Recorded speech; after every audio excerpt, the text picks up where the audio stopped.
Good morning to all my dear students. Today we are going to start with the last lecture based on the same chapter, elasticity of demand, and we are going to start with the factors affecting the elasticity of demand. Common सी आपको एक मैं बात बता देता हूं, कौन से फैक्टर्स हैं जो इलास्टिसिटी ऑफ डिमांड पर अपना असर डालते हैं। इसके लिए हमें दो हिंदी मूवीज के सॉन्ग्स को याद रख लेना है। जो हम सुनते हैं सॉन्ग, उसको यहां अप्लाई करना है। जिन चीजों के बिना हम रह नहीं सकते, जिए तो जिए कैसे बिना आपके, जिनके बिना हम रह नहीं सकते। मूवी में दिखाते हैं हीरो हीरोइन के बिना नहीं रह सकते, ये तो चलो एक कहानी है, लेकिन अब सच्चाई क्या है। जिन चीजों के बिना हम रह नहीं सकते, जो हमारे लिए नेसेसिटीज ऑफ लाइफ बन चुकी हैं और जिनके बिना चल ही नहीं सकता, सर्वाइवल ही नहीं है, उनकी डिमांड इनइलास्टिक है। जिए तो जिए कैसे बिना आपके, नमक, चीनी और ये खाने पीने का सामान, कपड़ा, मकान, ये सब चाहिए। और जहां हम पोस्टपोन कर सकते हैं,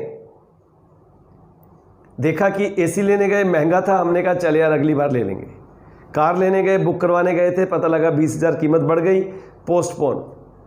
अब तेरे बिन जी लेंगे हम। तो लग्जरीज और कंफर्ट सारे इलास्टिक हैं। इसी को लेके चलोगे सारी बात समझ आ जाएगी। आओ शुरू करते हैं। फैक्टर्स अफेक्टिंग द ईपी मतलब प्राइस इलास्टिसिटी ऑफ डिमांड। पहला, नेचर ऑफ द गुड। जो चीज हम ले रहे हैं वो कैसी है। अगर वो नेसेसिटी है तो उसकी डिमांड इनइलास्टिक है, हम उसके बिना नहीं रह सकते। ईपी इज लेस देन 1, याद रखना। कंफर्ट्स की डिमांड थोड़ी इलास्टिक है और लग्जरीज की उससे भी ज़्यादा इलास्टिक है। कंफर्ट्स में आता है रेफ्रिजरेटर, ठीक है, कूलर और आपका फैन। है तो ठीक, नहीं है तो भी लाइफ तो रहेगी। हाँ, मुश्किल तो थोड़ी आएगी, हाथ वाला फैन यूज़ करना पड़ेगा, लेकिन फिर भी चल जाएगा। और लग्जरीज तो बिल्कुल आराम से। Costly furniture, stone studded jewellery, costly car नहीं भी होगी तो भी जीवन तो चल रहा है। अब ध्यान देना, जो अमीर लोग हैं उन्होंने अपने आप को इतना एसी का हैबिचुअल बना लिया, इतना लग्जरी गाड़ी का हैबिचुअल बना लिया कि अब वो उनके लिए नेसेसिटी बन गई है। तो जब उनके पास से कभी भगवान ना करे पैसा चला जाता है तो वो बेचारे सर्वाइव ही नहीं कर पाते। लेकिन फिलहाल ये तो अलग इशू है। हम बात क्या कर रहे हैं, जिनके बिना रह नहीं सकते, जो नेसेसिटीज़ हैं इन इलास्टिक डिमांड, और जो कंफर्ट्स और लग्जरीज हैं उनकी elastic demand. Availability of substitute. अब सुनना ध्यान से, सब्स्टिट्यूट जिनको हम एक दूसरे की जगह यूज कर सकते हैं। आपने पढ़ा था सब्स्टिट्यूट गुड्स, टी और कॉफी, कोक और पेप्सी। जिन चीजों के बहुत सारे क्लोज सब्स्टिट्यूट्स होते हैं उनकी डिमांड इलास्टिक है।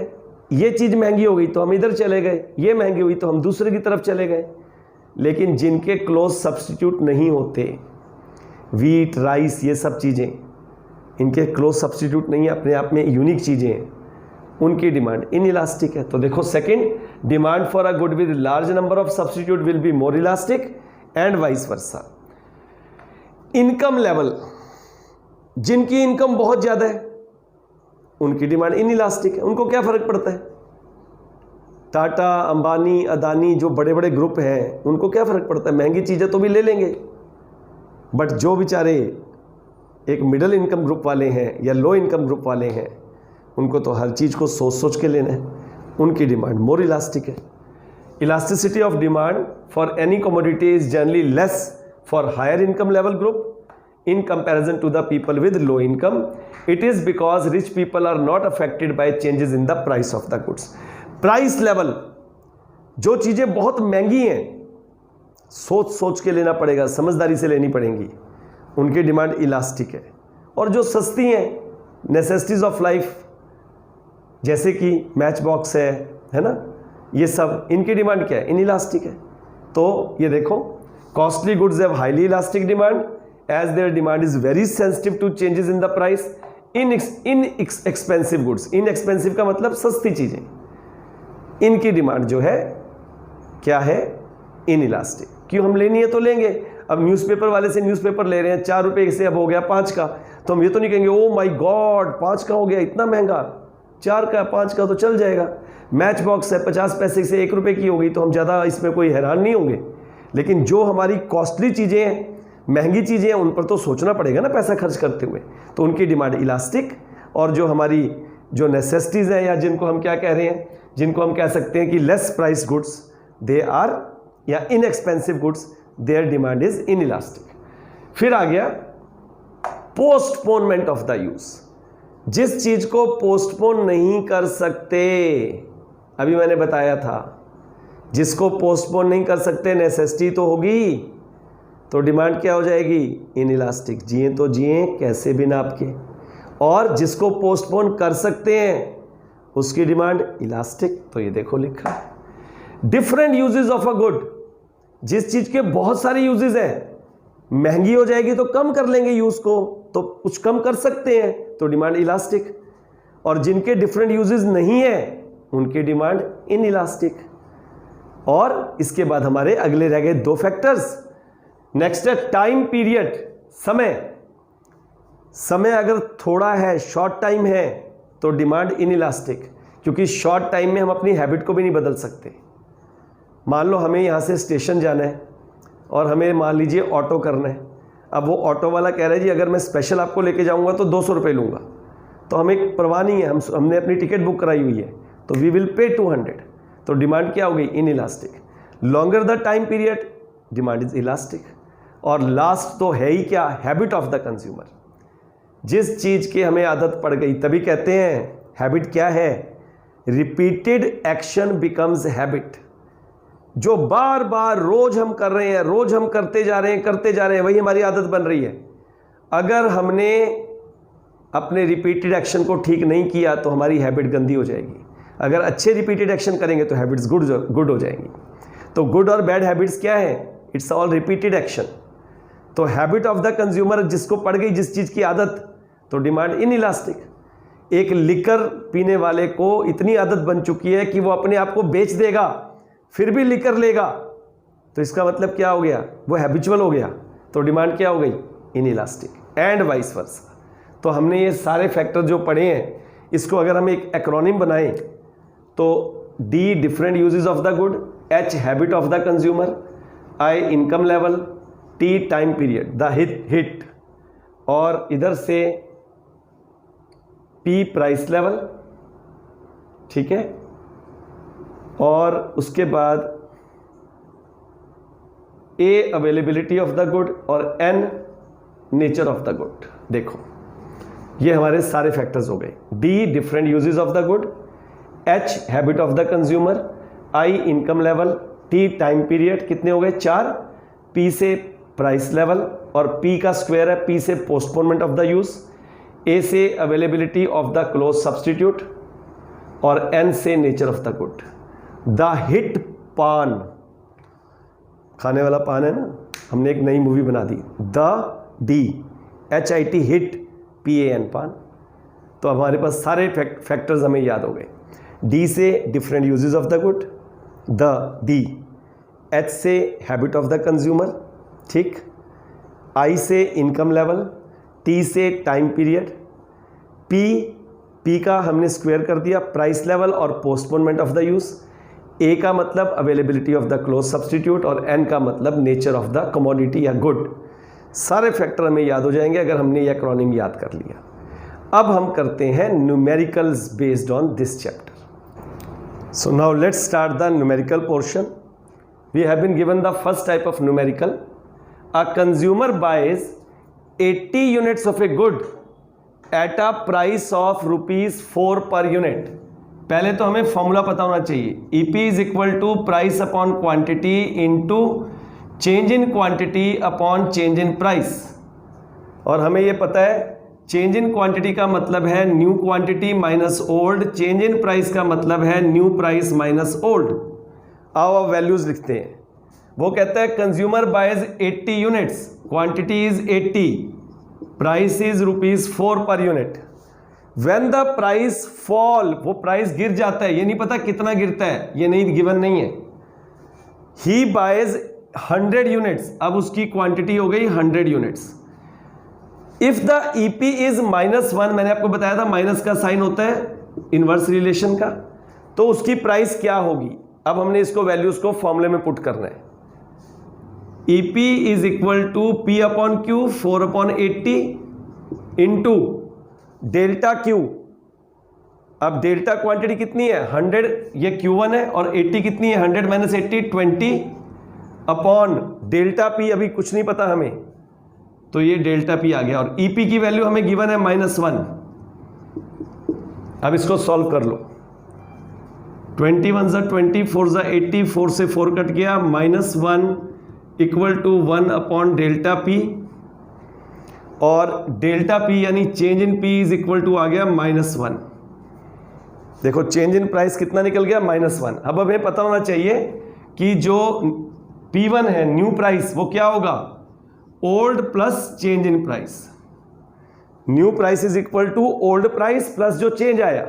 तो ओल्ड प्राइस कितना है 4, चेंज आया कितने का -1, तो 4 - 1 कितना हो गया 3 इज द न्यू प्राइस। और ये हमारे पास डेल्टा P जो है वो -1 आ गया था। अब देखो लॉजिक भी बन गया, प्राइस 4 से 3 होगा तभी तो डिमांड बढ़ेगी। तो ये इसकी टेस्टिमनी है। अगर आपको देखना होगा कि मैं ठीक कर रहा हूं कि गलत, फिर सुन लो, इसको दोबारा से एक बार देख लो ध्यान से। Consumer buys 80 units of a good at a price of ₹4। तो ये देखो प्राइस ऑफ ₹4 ये रहा, कितनी यूनिट ले रहा है 80 यूनिट। जब उसका प्राइस गिर गया, ये नहीं बताया कितना गिरा, तो ये P1 हमें नहीं पता, तो उसने कितनी यूनिट ली 100। फॉर्मूला हमें पता है P upon Q into delta Q upon delta P, PQ QP change delta delta. अब देखो इसमें हमने वैल्यूज पुट कर दी। P कितना है, P is given, P is 4, quantity is 80, 4/80 into change in quantity 100 minus 80 20। यहां मैं लिख रहा हूं ब्रैकेट में 100 माइनस 80 20, और चेंज इन प्राइस नहीं पता। इसको सॉल्व कर लिया तो चेंज इन प्राइस आ गया -1। अब हमें न्यू प्राइस जो हमने निकालना है, तो ओल्ड प्लस चेंज। ओल्ड पहले कितना है 4 और चेंज आया -1, तो न्यू प्राइस कितना हो गया 3। और मैंने लॉजिक क्या बताया है, प्राइस गिरेगा तभी डिमांड बढ़ेगी, ये कंफर्म है। इसलिए ध्यान रखो कि न्यूमेरिकल आपका ठीक हो गया। अब चलते हैं अगली टाइप का न्यूमेरिकल। देखो next type, 5% fall in the price of X leads to 10% rise in demand. अब हमें पता होना चाहिए, यहां पर हमारा फॉर्मूला है EP is equal to percentage change in quantity demanded upon percentage change in price. उल्टा लिख दोगे 0 हो जाएगा। क्या कह रहा है 5% fall in the price of X, पहले हम X की EP निकाल रहे हैं। 5% फॉल मतलब माइनस में आ जाएगा। उसकी डिमांड कितनी बढ़ी है 10%। कितना सिंपल है, EP is equal to -2 greater than 1। मैंने कहा था ना माइनस का साइन तो सिर्फ क्या है, इनवर्स रिलेशन। अब आ जाओ नेक्स्ट है EP of Y, 2% rise in the price. देखो इधर 2% राइज, प्राइस वाले कॉलम में 2%, फॉर्मूला तो सेम ही है। Leads to 6% fall in the demand, ये -6 हो गया। EP is equal to -3। अब मुझे बताओ दोनों में से बड़ा कौन है, EP -3 is more greater than 1 compared to EP -2. Why? Because we do not take the actual value, we take the absolute value ignoring the minus sign। जिसको हम क्या करते हैं, माइनस साइन को इग्नोर करके हम क्या लेते हैं, एक्चुअल वैल्यू। तो ये तो हो गया हमारा सेकंड टाइप ऑफ न्यूमेरिकल। अब एक थर्ड टाइप देखो, consumer buy 40 units of a good. फिर देखो formula EP is equal to P upon Q into change in quantity upon change in price. ये फॉर्मूला है। Consumer buys 40 units of a good, quantity 40 है, eight a price of ₹5 per unit, price 5 है। अब उसकी EP दे रखी है -1.5। अब वो कहता है कितना अमाउंट वो खरीदेगा, न्यू क्वांटिटी नहीं पता।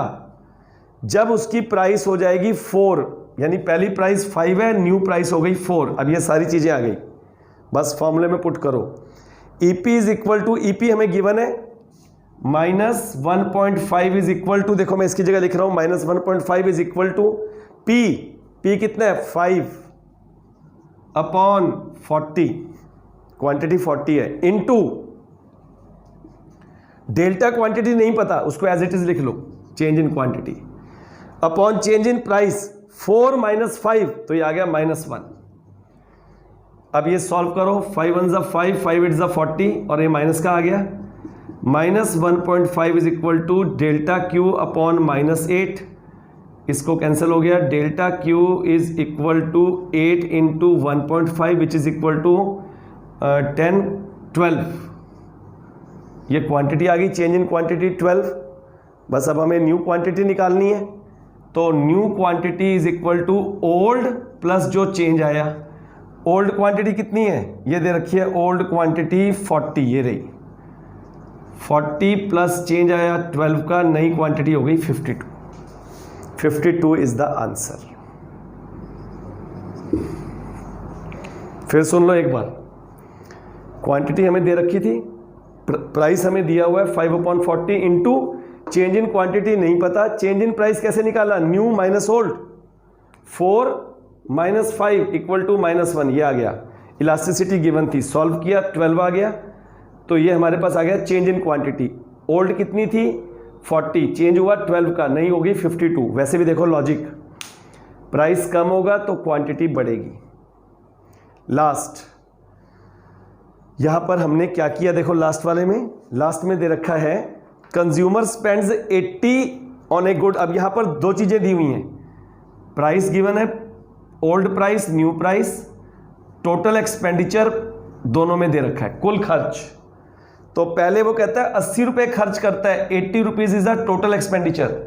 जब उस चीज की प्राइस है 1 रुपी, जब उस चीज की प्राइस 2 रुपीज हो गई तो वो उस पर 96 रुपीज खर्च करता है। Spends 96 when the price is ₹2।